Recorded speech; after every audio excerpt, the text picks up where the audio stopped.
Vamos a conversar con el doctor Moisés Naim, ampliamente conocido en Colombia, es columnista del diario El Tiempo, es escritor y columnista de muchos diarios en el mundo, entre ellos del país de España. Es uno de los intelectuales más destacados del mundo. Recibió, por ejemplo, en el año 2011 el premio Ortega y Gasset, el galardón más importante del periodismo español. Fue ministro en Venezuela de Fomento, Comercio e Industria. Fue director del Banco Central de Venezuela y es director ejecutivo del Banco Mundial. Doctor Naim, gracias por estar en Caracol. Buenos días, Darío, gracias por la invitación. Encantado, señor, siempre de tenerlo con nosotros, con nuestra audiencia. ¿Cuál es la visión suya sobre el proceso de paz en Colombia, los diálogos de La Habana, los acuerdos que se han obtenido en materia de justicia transicional o restaurativa? Bueno, es de un optimismo escéptico, por llamarlo de alguna manera. Quedo a la espera de saber más, de ver cómo avanzan los temas pendientes, de entender mejor cuáles son los gestos concretos de generación de confianza en el proceso que van a hacer ambas partes. Esto depende mucho de creer, por ejemplo, en toda esta nueva circunscripción judicial especial y ver cómo va a funcionar. Es decir, por ahora lo que tenemos y a lo cual creo que hay que darle la bienvenida y celebrar es la intención de acordar. Hay un acuerdo para acordar, donde ya hay algunos acuerdos que pueden ser importantes, pero que todavía, como sabemos, falta mucho por aclarar. Pero de nuevo, como digo, yo tengo la esperanza de que pueda ir adelante, que sea concreto, que termine el conflicto, pero que sea sostenible. Y para que sea sostenible, todavía necesitamos saber más detalles. Naturalmente, y sobre todo porque usted ha dicho dos expresiones que me llaman mucho la atención. Optimismo escéptico es una muy buena definición de lo que puede estar pasando y que puede reflejar el clímax de un sector amplio de la opinión pública colombiana. Y acuerdos para acordar, pero recordemos que desde el principio se había dicho que nada estará acordado hasta que todo esté acordado. Y hay temas cruciales, como tienen que ver, por ejemplo, con el proceso de dejación de las armas, con la seguridad que el Estado le tiene que brindar a los excombatientes si es que llegan a tener esa condición el día de mañana de las FARC, y al mismo tiempo con las bandas paramilitares o criminales que todavía existen en Colombia, doctor Naim. Y que no van a desaparecer a raíz de la firma o de los acuerdos definitivos. Es decir, la posibilidad que una parte de quienes ahora forman parte de la FARC se conviertan simplemente en criminales comunes y en narcotraficantes, etcétera, eso yo creo que hay que suponer que va a ocurrir. Es decir, la firma nadie está suponiendo, ni creo que nadie ha prometido que la firma de los acuerdos de paz y de su concreción definitiva va a hacer desaparecer las BACRIM. Pero sí darle, yo sí creo que hay que seguir luchando para llevar esto adelante, y a buen término. Siempre será defectuoso, siempre habrá partes que son difíciles de tolerar y de aceptar, pero que la esperanza es que el acuerdo conduzca a una situación mejor para Colombia, que Colombia merece después de tantos años de violencia y de muerte.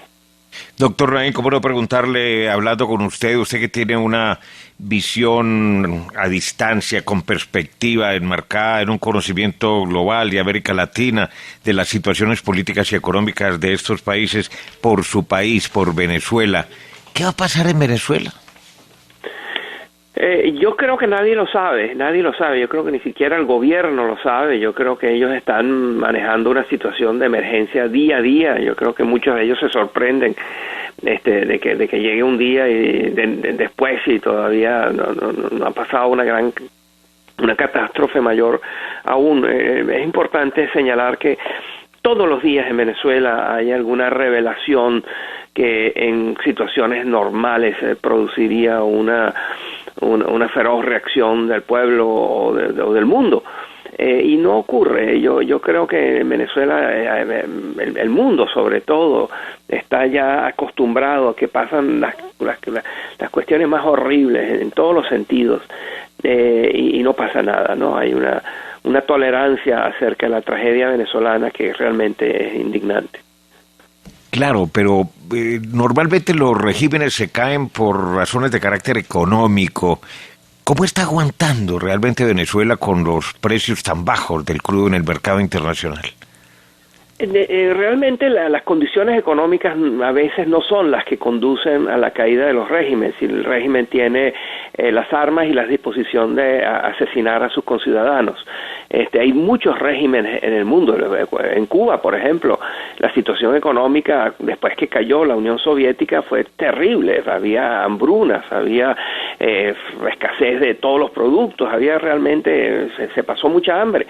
Y sin embargo, ahí no pasó nada, puesto que el régimen es un estado policial capaz de reprimir a la gente. Lo mismo en Corea del Norte, lo mismo. Yo no estoy diciendo, por supuesto, que Venezuela sea Corea del Norte, pero sí estoy diciendo que es posible tener una muy mala situación económica, muy, muy grandes, severas caídas en los niveles de vida, en la calidad de vida, en la esperanza de vida. Y sin embargo que los regímenes se mantengan porque tienen la capacidad y la disposición de reprimir a quienes protestan.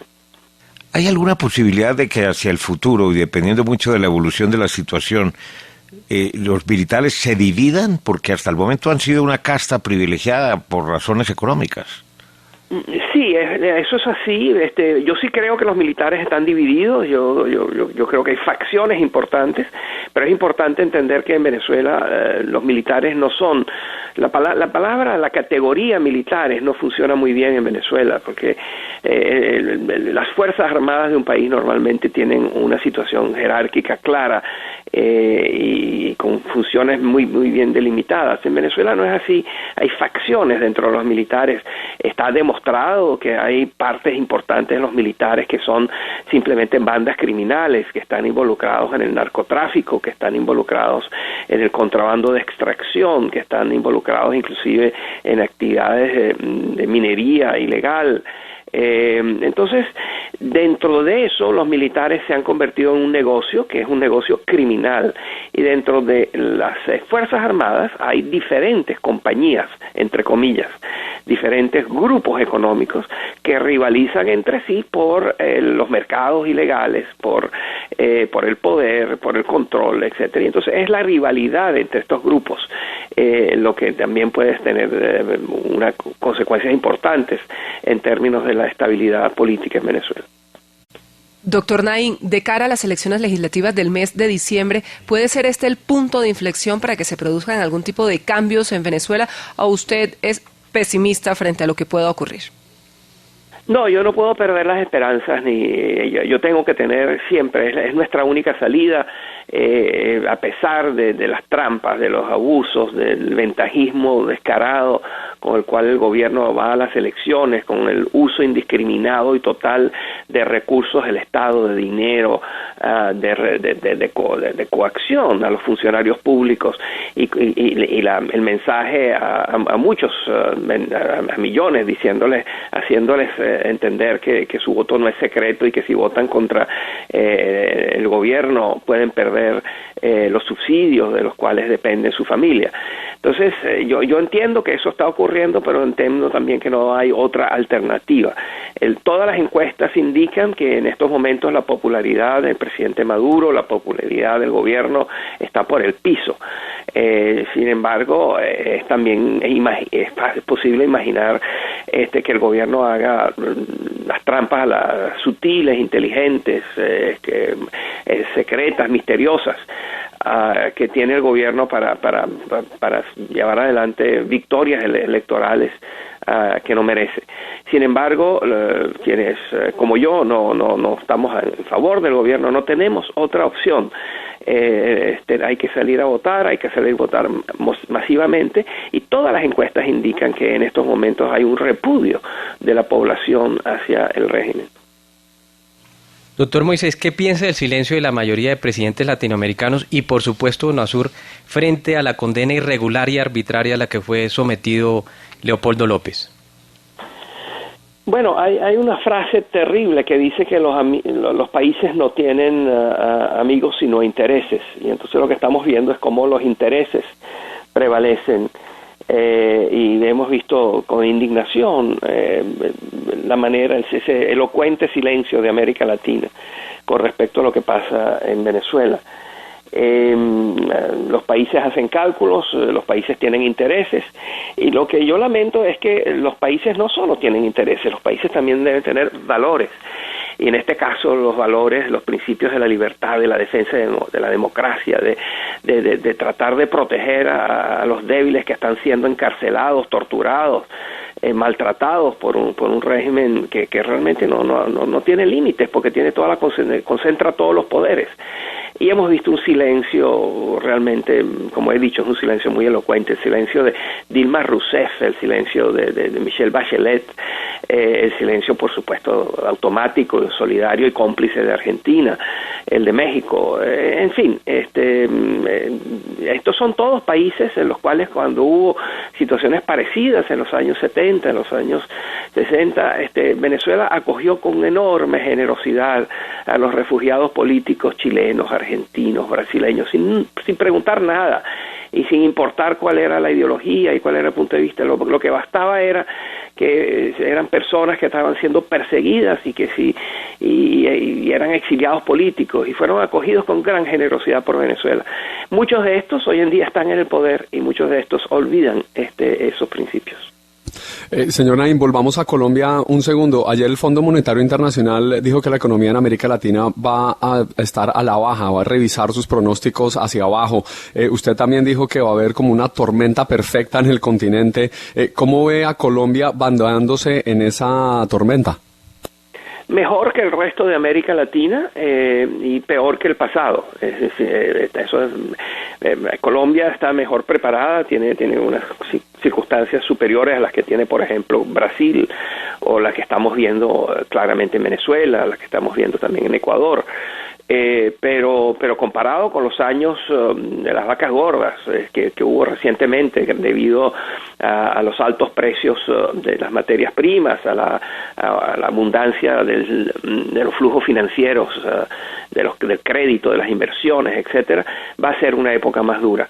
Pero en general toda América Latina va a pasar por un periodo muy difícil, y en unos países más que otros. De los países que creo que mejor van a poder navegar por estas difíciles aguas es Colombia, pero eso no quiere decir que va a ser igual que el pasado. Colombia va a pasar también por una situación más apretada. ¿Incluso el próximo año 2016, doctor Naim? Sí. Yo creo que ya lo están viendo. Ustedes ya han visto lo que le ha pasado a la tasa de cambio, y eso simplemente es manifestación de lo que está pasando con las exportaciones y con los flujos financieros.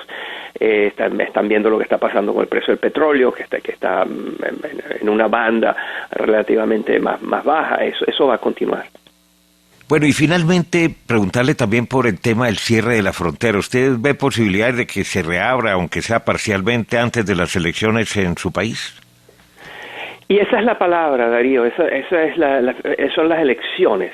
Tú lo has dicho, esto no tiene nada que ver con contrabando, esto no tiene nada que ver con legalidad o ilegalidad, esto tiene que ver con gestos electorales, esto tiene que ver con la necesidad de ir calentando las fronteras, tanto de Colombia como la de Guyana, cosa que ha hecho el gobierno del presidente Maduro. Calentando quiere decir creando crispación, creando conflictos, creando fricciones, para dar una narrativa que distraiga de las tragedias cotidianas y buscar enemigos y rivales externos a quienes echarle la culpa de las cosas. También calentar las calles de Venezuela. Ya tenemos varios estados, varias regiones en las cuales hay estados de excepción impuestas por el gobierno. Y todo esto simplemente son trucos muy transparentes, que impulsan, en el sentido de que son trucos electorales, mucho más que políticas públicas destinadas a pensar, destinadas al bienestar del país, a cuidar a la gente, a querer a los venezolanos. Yo he dicho en el pasado que esto es muy claro, que este es un gobierno que no quiere a los venezolanos y los maltrata cotidianamente. Es el doctor Moisés Naim, exministro venezolano importante, intelectual, escritor, periodista, columnista. ¿Usted nos quiere indicar, por favor, cuál es su Twitter, doctor Naim? Muchas gracias. Arroba Moisés Naim. Arroba Moisés Naim. Un feliz día y como siempre muy amable con la audiencia de Caracol. Gracias por la invitación. Buenos días. Encantados.